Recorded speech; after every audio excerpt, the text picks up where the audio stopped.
Good morning and welcome to Christ Episcopal Church. We're so happy that you joined us. On July 2nd, our Sunday service will be at 9:30 under the tent on Carroll Street.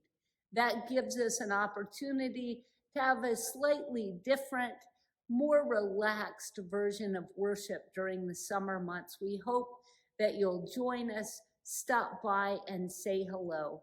Thanks for watching.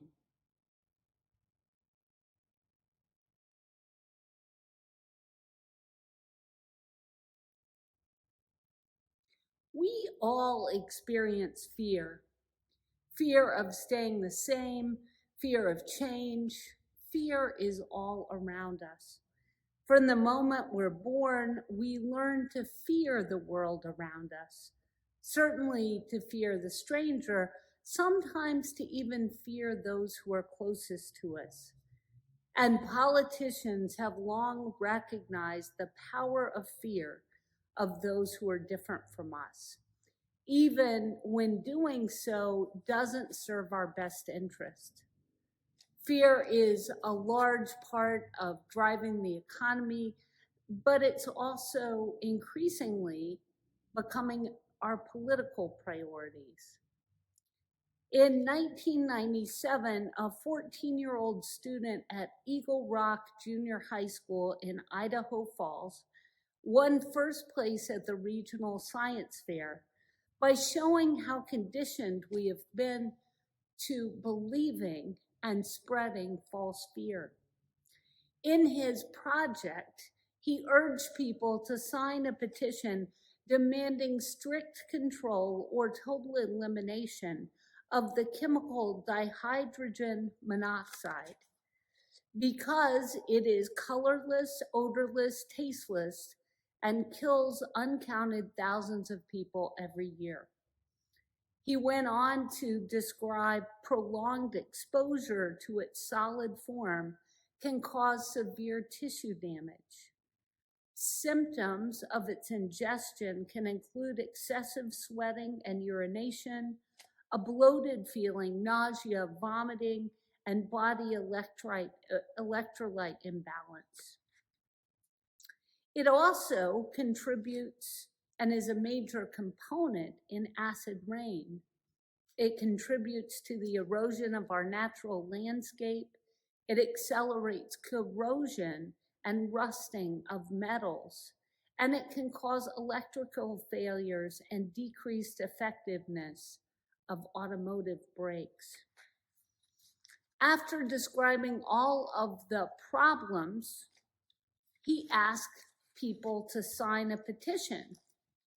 And out of the 50 people that he asked, 43 people signed the petition asking for the ban. 6 were undecided, and only 1 knew that that substance was water. We can be led by our fears to mistrust people who have our best interest at heart. We can also have our fears manipulated to make us trust people that we should not. Today, both the reading from the book of Genesis and the reading from the gospel are about fear. In the first reading, Abraham has sent away his slave, Hagar, who was also the mother of his oldest son. It is a painful story, complicated by the domestic politics of an ancient family. Abraham and his wife Sarah are unable to have a child, so Abraham uses their slave girl Hagar and has a son with her. Sarah, his wife, then becomes pregnant. She has a son and names him Isaac. And she becomes enraged by the presence of Hagar and her son. It is awful. And it gets worse when Abraham decides to send Hagar away. Hagar, who had no choice in this matter at all, is sent away from the only family the only protection she has known, into the wilderness with her son Ishmael. She has every reason to believe that she will die. She's run out of water, and she leaves her son under a bush because she can't bear to watch him die. There is no reason for Hagar to have hope. She is alone. She doesn't have water or food. She doesn't have the protection of a family or a household.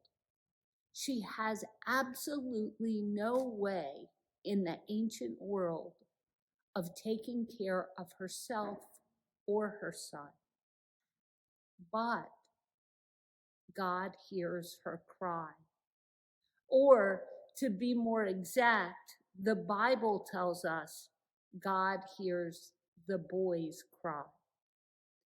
God is watching over them. This mother and son has been cast out, mistreated, left to die, but they won't, because God is watching over them. And more than just survival, God promises Hagar that her son will grow up. He will become strong. He will be the father of a nation. That theme is picked up in today's gospel.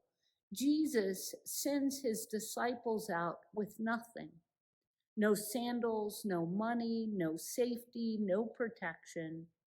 They will be vulnerable, and they will be afraid. Stanley Sanders, in a 2014 article in Working Preacher, writes, "Why does Jesus highlight the horrors that await the disciples? Naming aloud the suffering to be endured and its causes is the first step in freeing them from the tenacious grip of fear." Jesus continues to describe worst-case scenarios wound together with statements of reassurance and repeated calls to resist fear. In other words, Jesus wants his followers to have courage. Fear is, after all, the antithesis of faith. Jesus is preparing his disciples for hardships that might come by explaining upfront what those challenges might be. It's easier to face challenges that you're aware of than to be surprised. Jesus wants them to have courage that is rooted in God's promise of presence and care. And the realization that while we can be subject to physical hardships in this world, God's faithfulness is eternal, and God cares for each of us and for the sparrow. Finally, I think the most disturbing part of today's gospel reading may be the part when Jesus describes families breaking apart over the gospel. Fear of conflict can be debilitating for all of us. How many of us sit and worry what others might think? It's human nature, after all, to try and preserve peace in our families and in our churches. But Matthew's gospel was written in a time in which followers of Jesus were often shunned by their families, when being a Christian might mean being rejected by those closest to you. Jesus is speaking to those followers and giving us permission as well, because sometimes our faith takes us in new directions that take us away from our friends and family. But when we faithfully take risks to be our truest selves, a new community will always arise.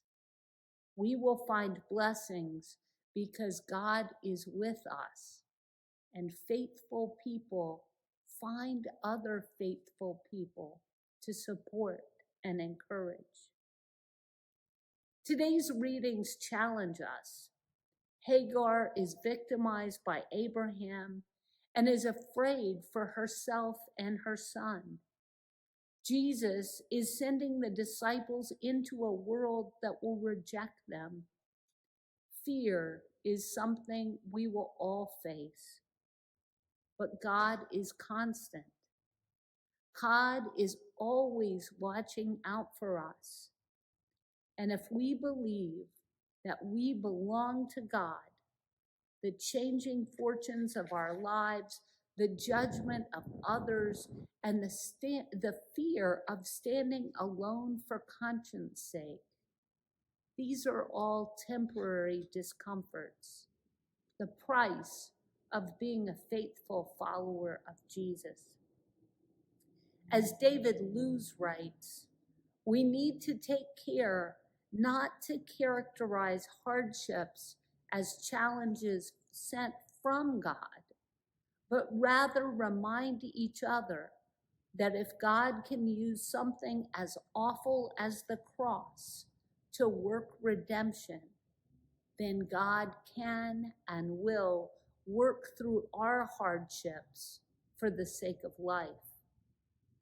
This promise might help us approach challenges not with fear, but with hope, and with faith that God will surely watch over us as he watches over the sparrow.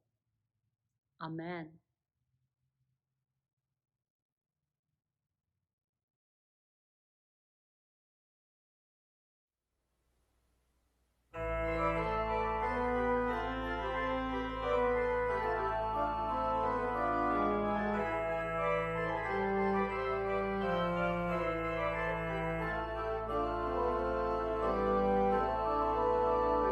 If thou but trust in God to guide thee, and wholly heed him through all thy ways, in